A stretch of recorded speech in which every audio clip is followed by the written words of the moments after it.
worst person on planet after video attack on Trump leaks. The co-founder of Black Lives Matter believes President Trump is literally trying to kill our communities on a scale comparable to Adolf Hitler. President Trump, who desegregated golf courses in Mar-a-Lago, Florida and has been an employer of every race imaginable, is like Hitler. So, he hates Jews and wants to kill them, he wants socialism, he wants to conquer Europe and have the whole world speaking German. Advertisement. Oh wait, he doesn't want to do any of that. Let's see what she had to say. We wouldn't as a movement take a seat at the table with Trump because we wouldn't have done that with Hitler.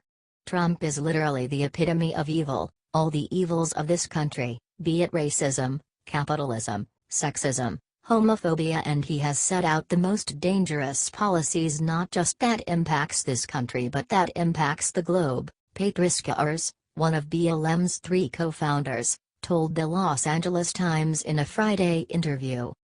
Yes, she is serious.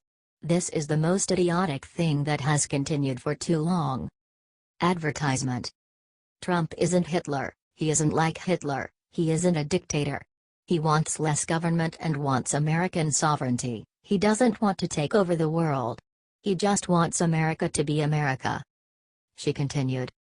And so for us, the answer is not to sit with Trump but to resist him and to resist every single policy that he's implemented that impacts our communities, Urs said.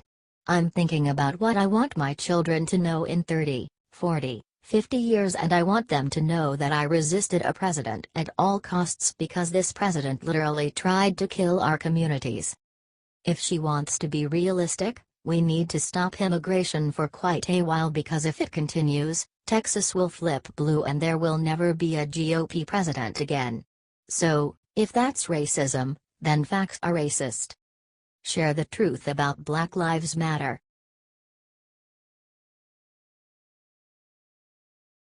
Howard Dean rips Obama for running his big mouth at Trump, predicts Trump's brutal response. The DNC had to suffer this summer. They endured their worst fundraising month in July in 10 years. Howard Dean and Brad Bannon are very worried about it. Democrats badly need Barack Obama, declared strategist Brad Bannon, adding, he offers such a vivid contrast to Trump in behavior and temperament. Advertisement. While Democrats across the nation are still whining about the Hillary Clinton shocking loss, President Donald Trump has succeeded where others have failed. The Obama presidency was one of the main contributing factors to President Trump's victory. During a segment on MSNBC's Morning Joe on Friday, Dean said Obama should resist calls by Democrats to speak out against Trump, because it would only make things easier for the president. You only have one president at a time, and to violate that would actually give Trump a target at which he could carry on. Trump loves to have a convenient whipping person, and that would be Obama. Advertisement. Dean believes that it is time for the Democrats to change to their next generation of their leaders. They need a change to lead the charge against Trump, and Dean wants people like Kamala Harris leading it, not Obama. They're going to have to fight through this by themselves. Obama can't do it. He is not the president anymore. I think if he gets into this big time, he makes it easier for Trump, not harder. Obama, like Trump, did seem to call his own shots during his 2 terms, even though he was being told what to do by Islam, the UN, and the George Soros-led globalists.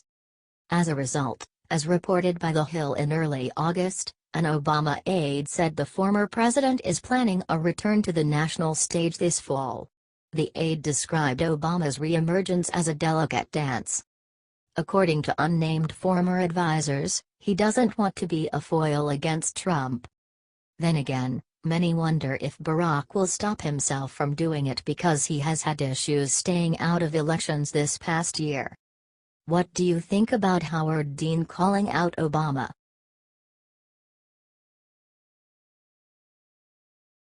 Media in meltdown over Trump's pardon of Sheriff Joe Arpaio.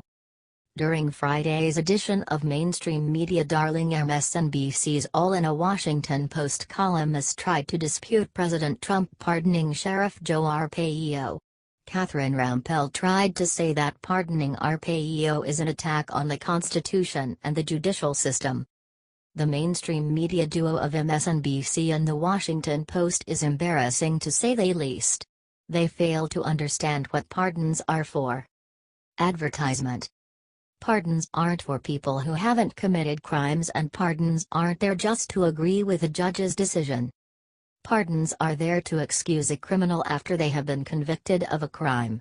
You can only pardon criminals. Arpaio is a criminal in the eyes of one judge, and Trump knows this, hence the pardon that is overdue. Rampell said, "If there was any doubt in anyone's mind that law and order was code for making it easier to harass people of color, this is confirmation.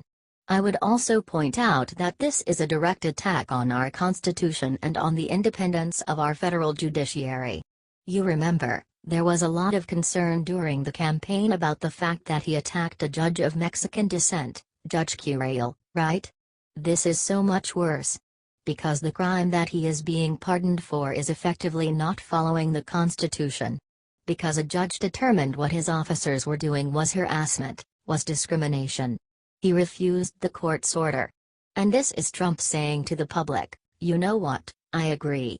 We shouldn't listen to what judges say." Advertisement. Rampell neglects any factual evidence and goes right for the race card. Arpaio didn't harass people because of color. Latinos are of Hispanic descent, making them European descendants. That makes them white. There is a reason there is a box on the EEO portion of applications that you select after race that says Hispanic, Latino, or not Hispanic, Latino. What do you think of this ridiculous analysis?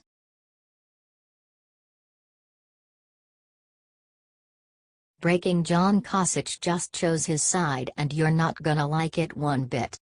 Former Trump opponent John Kasich is a reject. He gives meaning to draining the swamp. He is a career politician who wants to push globalism from the right. He is all about open borders. He wants to flood America with illegals, refugees, and openly supports opening the borders fully to everyone who wants to come in and ruin America. Advertisement. That's right, Kasich has once again sided with anti-American liberals, and has made it even easier for these wild monsters to exhume Confederate soldiers and from their graves and throw them in the river. There was a small Ohio town that dug up the bodies of Confederate soldiers and discarded their remains in a dirty lake, has motivated Ohio Governor John Kasich to put forth legislation allowing other cemeteries to do the same. This is completely disgusting. It's almost visceral. We owe a great deal of gratitude to history and the brave men and women who have fought and died to make this great country what it is today, read a statement released by the governor's office. However, we are the divided people. Gone is the nation that looked past its racist, violent history in favor of that warm tale where everyone was equal and the future was bright. Advertisement. This shows who Kasich has been for a long time. If an official supports the desecration of veteran graves, that official should be removed immediately. Confederate monuments in public spaces are nothing more than grotesque reminders of the fake news that once threatened our great republic, and which threatens us again today.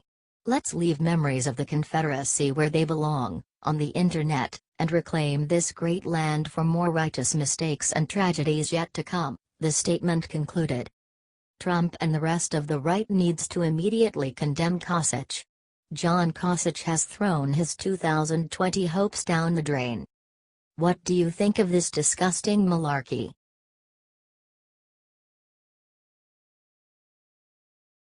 California Catholic school removes statues of Jesus and Mary to avoid alienating students.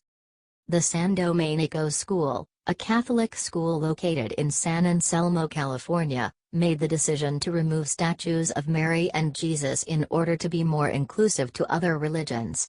They are now facing backlash for removing the important figures from school grounds. Yes, to be more inclusive at a religious institution that is based on the figures those two statues immortalize. Amy Skews Cox heads up the school's board of trustees. It's not confirmed whether she's Catholic or not. She is worried about alienating potential statues. Advertisement. If you walk on the campus and the first thing you confront is 3 or 4 statues of Saint Dominic or Saint Francis, it could be alienating for that other religion, and we didn't want to further that feeling, she said.